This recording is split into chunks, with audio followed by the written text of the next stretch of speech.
जय श्री कृष्णा। प्रणाम भक्तजनों। आज मैं मार्गशीर्ष मास महात्म्य के अध्याय 29 की कथा लेकर आई हूँ।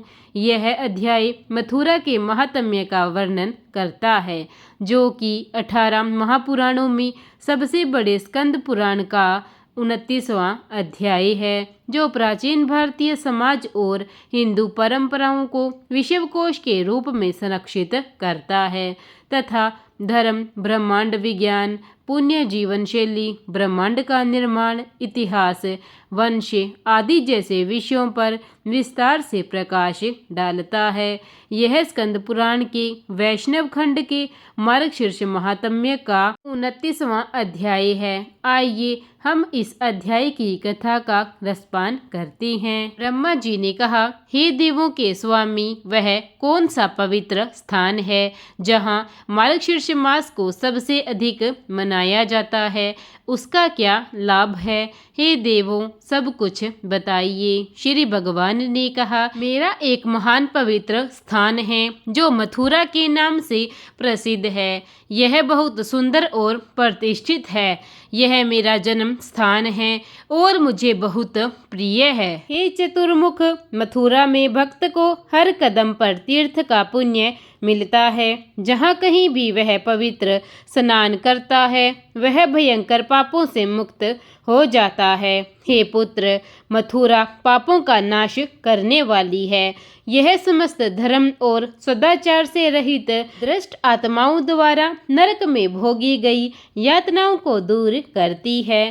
कृतघ्न, मद्यपान करने वाला, चोर तथा जिसका व्रत बीच में ही भंग हो गया हो, वह मथुरा पहुंचकर भयंकर पापों से मुक्त हो जाता है। हे पुत्र, जिस प्रकार सूर्योदय होते ही अंधकार दूर हो जाता है, जिस प्रकार वज्र के भय से पर्वत भाग जाते हैं, जिस प्रकार गरुड़ को देखकर सर्प नष्ट हो जाते हैं, जिस प्रकार वायु के झोंके से बादल तितर बितर हो जाते हैं, जिस प्रकार तत्व ज्ञान से दुख दूर हो जाते हैं, जिस प्रकार सिंह को देखकर हाथी भाग जाते हैं, उसी प्रकार हे पुत्र, मथुरा को देखकर पाप नष्ट हो जाते हैं। मधुपुरी के दर्शन से श्रद्धा और भक्ति से युक्त मनुष्य पवित्र हो जाता है, भले ही वह ब्राह्मण का हत्यारा ही क्यों न हो। अन्य पापियों के विषय में तो कहना ही क्या है। जो व्यक्ति मथुरा में पवित्र स्नान करने की इच्छा रखता है और वह जाता है, उसके शरीर से पाप धीरे धीरे दूर हो जाते हैं। यदि लोग मथुरा में आकस्मिक रूप से किसी व्यापारिक लेन देन या सेवा के लिए जाते हैं, तो वे मथुरा में पवित्र स्नान करने मात्र से पापों से मुक्त हो जाते हैं और स्वर्ग जाते हैं। जो लोग इस नगर का नाम लेते हैं, वे अवश्य ही मोक्ष प्राप्त करते हैं। वहाँ नित्य कृतयुग रहता है। यहाँ सदैव उत्तरायण रहता है। जो मनुष्य किसी के द्वारा कहीं जाने पर मथुरा में मेरे मंदिर के विषय में सुनता है, वह पापों से मुक्त हो जाता है। हे पुत्र, वहाँ 3 रात तक रहने वाले पुरुषों के चरण कण दिख जाए या छू जाए तो तुम सब कुछ पवित्र कर दोगे। जैसे अग्नि की लपटें घास के गुच्छों को जला देती है, वैसे ही मथुरा नगरी महान पापों को जला देती है। ऐसा कहा जाता है कि मथुरा के सभी क्षेत्रों में पवित्र स्नान सभी तीर्थों में स्नान से अर्जित पुण्य से अधिक प्रभावशाली है और इसका पुण्य भी श्रेष्ठ होता है। जो मनुष्य मथुरा का स्मरण करते हैं, उन्हें चारों वेदों के अध्ययन से मिलने वाला पुण्य प्राप्त होता है। अन्यत्र किया गया पाप तीर्थ में जाकर नष्ट हो जाता है। तीर्थ में किया गया पाप अटल सीमेंट के समान स्थायी हो जाता है। मथुरा में किया गया पाप मथुरा में ही नष्ट हो जाता है। वहाँ रहकर मनुष्य को पुण्य, धन, प्रेम और मोक्ष जीवन के सभी लक्ष्य प्राप्त होते हैं। हे चतुर्मुख, जिस पाप को अन्यत्र 10 वर्ष लगते हैं, वह मथुरा के पवित्र स्थान पर केवल 10 दिन में ही नष्ट हो जाता है।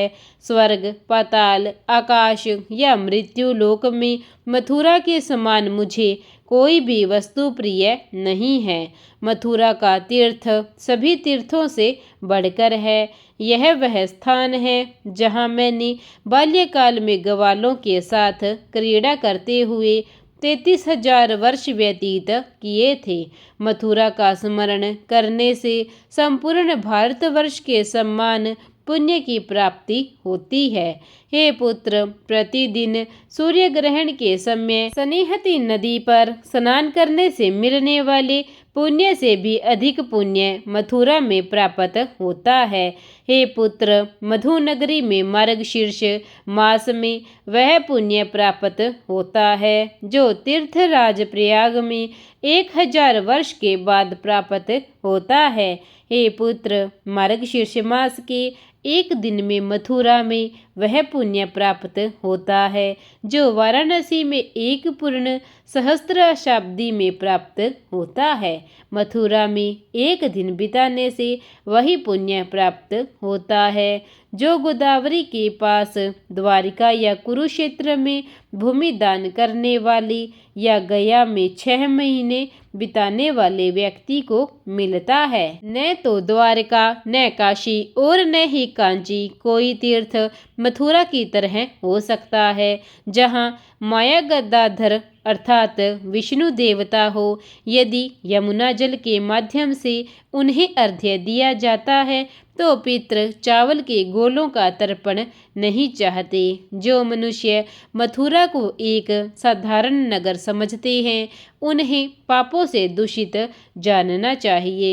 यदि कोई मथुरा न देख पाए परंतु वहां जाने की इच्छा रखता हो तो जहां भी उसकी मृत्यु हो उसका पूर्व जन्म मथुरा में ही होता है। हे चतुर्मुख, कालांतर में पृथ्वी के धूलकणों की गिनती भी की जा सकती है किंतु मथुरा में तीर्थों की संख्या की कोई सीमा नहीं है।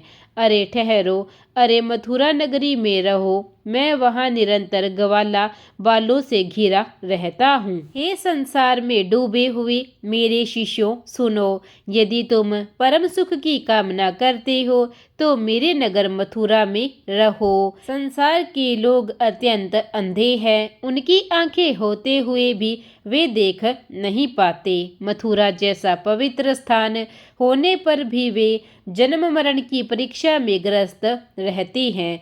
यद्यपि सौभाग्य से उन्हें मनुष्य योनि में अतुलनीय जन्म प्राप्त हुआ है, फिर भी उनका जीवन व्यर्थ गया। मथुरा नगरी उन्हें दिखाई नहीं दी। इसी प्रकार स्कंद पुराण वर्णित मार्गशीर्ष मास महात्म्य के अध्याय 29 का यही समापन होता है। प्रेम से बोलिए विष्णु महाराज की जय। जय श्री कृष्णा। प्रिय भक्तजनों, अगर आपको यह कथा अच्छी लगी हो तो कथा को लाइक और चैनल को सब्सक्राइब जरूर कर देवें। धन्यवाद।